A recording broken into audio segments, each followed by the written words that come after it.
It's week 3, day 20 of my full-time spinal rehabilitation. Quick status update. I'm doing better today. I'm a little sore, but I'm holding it together. This entire time I've been walking a line trying to balance a couple of things. It's a little bit of a juggling act. And the two things I'm trying to juggle is making the most of the time that I have while I'm doing this rehabilitation. I'm not working, so I have no source of income, so I need to make the most of the time that I have. But at the same time, I don't want to incapacitate myself, which will set me back and waste a bunch of time. So I'm kind of like Johnny Cash. I'm walking a line, and so far, I'm balancing, and I'm not falling off. But there have been a couple times I feel like I've stepped off a little too far, but I've brought myself back, and with any luck, that trend will continue, and I'll continue to move forward week after week. All right, for today's tip, it's to listen to your body. Your body will give you subtle signals about what's going on with it, and you can ignore them at your own peril, or you can listen. So, for example, I was in the pool on day 18, and I started to feel a twinge in my left shoulder, and I recognized that there's potentially a problem there. So I stopped. Even though I hadn't done all the laps I wanted to do, I stopped. And for the next 2 days, I've been doing biking. And it's given my shoulder some time to relax. So hopefully when I go back into the pool on Monday, I won't have that twinge or that issue, and we'll feel better. There have been many times I haven't listened to my body, and I've always paid a price for it. So if you do start to feel something a little weird, chances are your body's speaking to you, and it's better to listen and be a little cautious than to push ahead and disregard it. For the topic today, I would like to talk about psychedelics again. So psychedelics continued.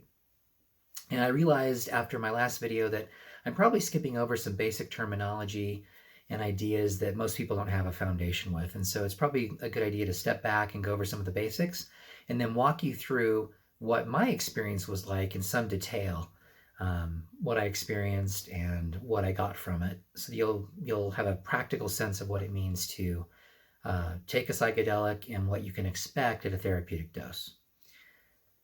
So the psychedelic that I tried first was called ayahuasca. It's a plant from South America. It's been around for a long time, used in religious rituals for its spiritual properties. And it's been recently made legal in the United States. As of 2005, there was a Supreme Court case where ayahuasca was legalized for religious purposes. And so if you go down to any group that uses this in their religious ceremonies, there's one in Utah, southern Utah, they'll take you in. They're very welcoming, and they actually encourage you, non-members, if you will, or people that aren't part of the tribe, get to participate. And I did that. It's a little scary because I felt like I was the only newbie in the room, but in reality, there were a lot of people there that weren't full-timers. And so once I settled in, I acclimated pretty quickly to the environment and the people, and it was very welcoming, very open, and honestly, they were nicer than I ever expected them to be. So no fear there. Most groups that do this are probably the same. I can't guarantee that, but I think they might be. When you take ayahuasca, they do it in rounds. So I did basically 3 rounds of ayahuasca. And once you're under the influence, there are about 3 stages. I call it early stage, mid stage, late stage. And the early stage is kind of where I'm wondering if anything's actually going to happen. It feels kind of like I'm on Novocaine. I get a little tingling in my limbs. I notice some accentuated light and darkness, maybe some color play, depending on how much light's in the room. Mild, pleasant distortions of reality is one way of describing it. But it's pretty mild, and you kind of wonder, like, is anything happening? And I had one little clue that something was. Every once in a while, a tear would just roll down my face from one of my eyes. I'd be like, that's strange, and I'd wipe it away and just kind of go about my business. And every once in a while, another little tear would roll down the other side of my face, and I'd be like, something's going on, but it's not very intense. That changes. I'll call that the mid stage. This is when the walls in your mind come down. So I don't know the exact brain physiology involved or all the neurotransmitters that are coming into play here, but I can describe the experience for you. And that's probably more helpful than going into biochemistry. So when the walls come down in your mind, my first thing that I experience is an intense emotional release. And when I say intense, if you bottled up a lot of stuff, and I had when I took it for the first time, it's probably the most intense emotional release I've ever had. And I describe this as if I saw myself as a wounded animal on the side of the road making the noises that I was making, I would shoot it as part of a mercy killing. I'm joking, but not really. It is kind of pathetic. It sounded pathetic. And I'm glad that I was in the company of strangers and nobody has this on videotape and can't use it against me. That kind of thing. So it's the kind of thing that will leave you feeling vulnerable afterwards. But again, if you're in the company of nice people who kind of do this on a regular basis, they're used to seeing people struggle. It's not going to be a big deal to them, but you probably don't want to take family and you do not want to videotape when the emotion comes out. It's not pretty. To some people that are seasoned, it might seem pretty, but to me, it did not seem pretty. After the intense emotional release, I started to have a conversation with myself, like almost a literal conversation. I was vocalizing some of this. It's like my brain started talking to itself, as if certain areas or regions connected, and we're having a long overdue conversation that had just not been able to take place because the phone line wasn't connected, and ayahuasca acted like a phone line. And so my brain came together and just started to work out a bunch of stuff that was troubling me. And I describe it as an internal conversation, internal dialogue, with some revelations that come somewhere along the way. It wasn't like the voice of God saying, here's the revelation, but I did come away with certain takeaways that were significant to me, and so I call them revelations. Late stage, I found that some of the most intense emotions will come in the late stage, right before you come down.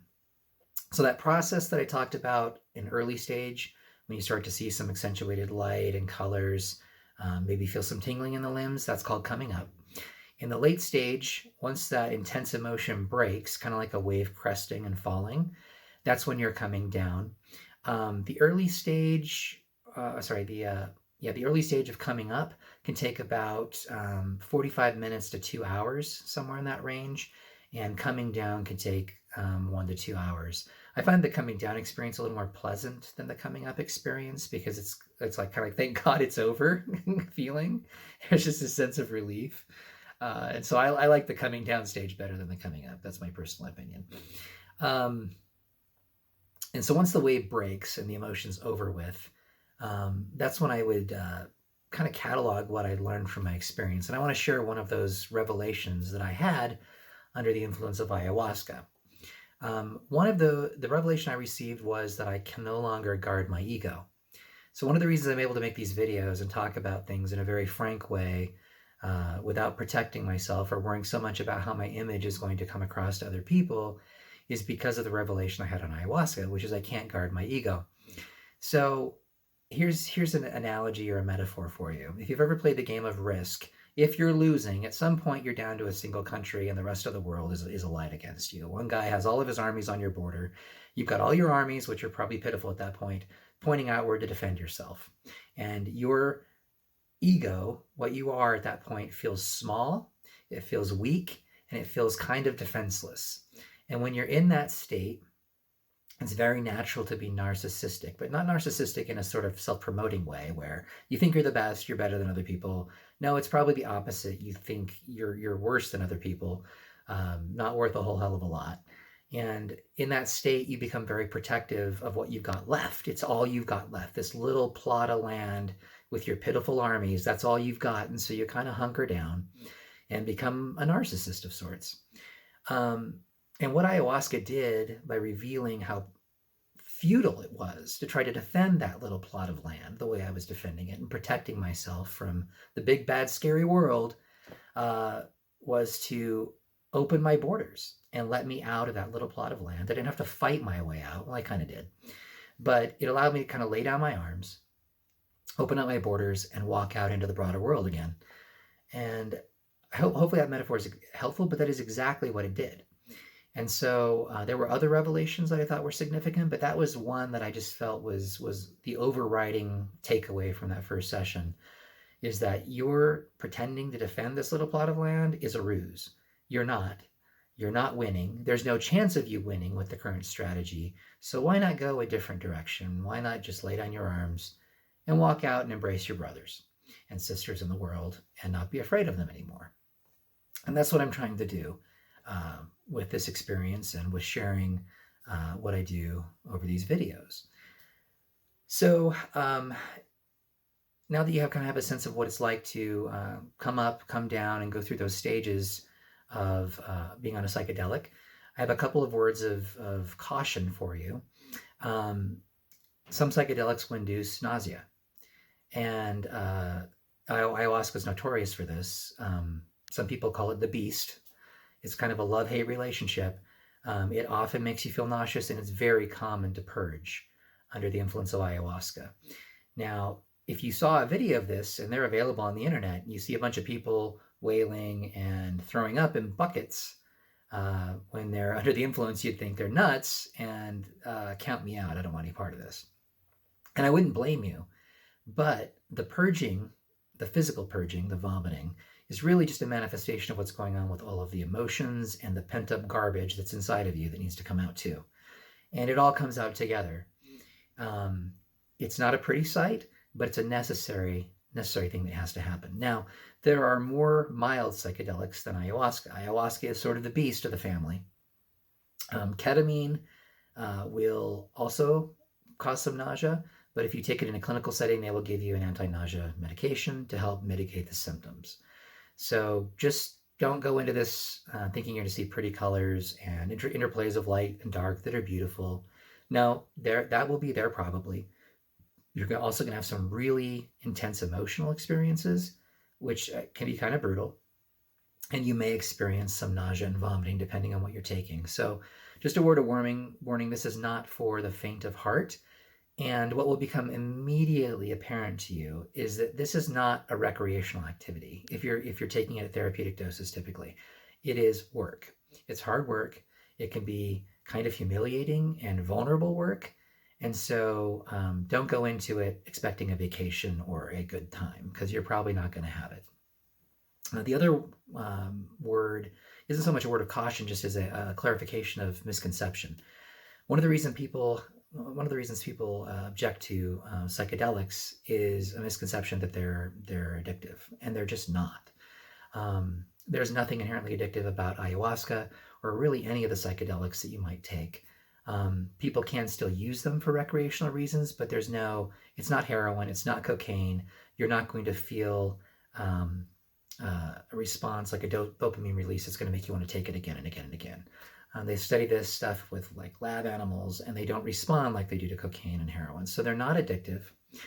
And then the other misconception that people have is that these are dangerous. There have been a few people who've died on them.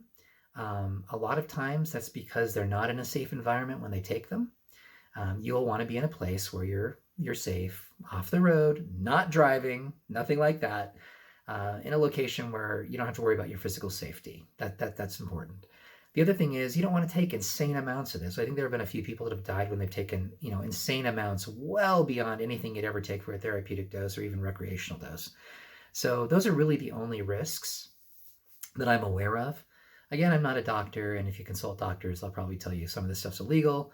And if you're taking ketamine in a clinical setting, the dosage is going to be metered out for you anyway, and you'll be in a safe environment, no worries. If you take ayahuasca in a religious setting, you do kind of have to worry about dosing a little bit to make sure that you're not getting too much. So again, less is more, ease into it. But really there isn't much risk here, and there's a lot of potential upside. So that's the sell on why you might want to consider psychedelics. And I hope I'm not leaving anything important out, but that just kind of takes you through one of my experiences and why I thought it was important that I did it, and how it's helped me to come out of my shell and re-engage the world in a loving way. Again, my slogan is fight for your mind, fight for your life. And as part of that, you have to fight for your mind. And so I'm giving you this quick tutorial and rundown of what it was like to have a psychedelic experience, in the hope that you'll consider using psychedelics to help either yourself or someone that you love to cope with many difficult conditions. It's really interesting. Psychedelics have a very broad application. Most people think of them as antidepressants or anti-anxiety medications, but they can actually help with PTSD. They can help in marital therapy, in opening people up so they can actually talk about things that are really troubling them. They can also help people that are having end-of-life scenarios and are severely depressed because they're going to die. The turnaround can actually be quite dramatic for people once they face these fears. They can come back and leave this world in a way with dignity and with love, surrounded by the people that care about them. It's actually quite touching to hear some of the stories of people who are terminal and turned around by their experience with psychedelics. So just remember to fight for your mind and don't, you know, have a gut reaction against things that are new that might seem a little scary. They're really not. And you should explore them or explore them for someone that you love if they need them. If you have any comments or questions about psychedelics or would like to share your experiences, please do so in the comments section. And don't forget to subscribe.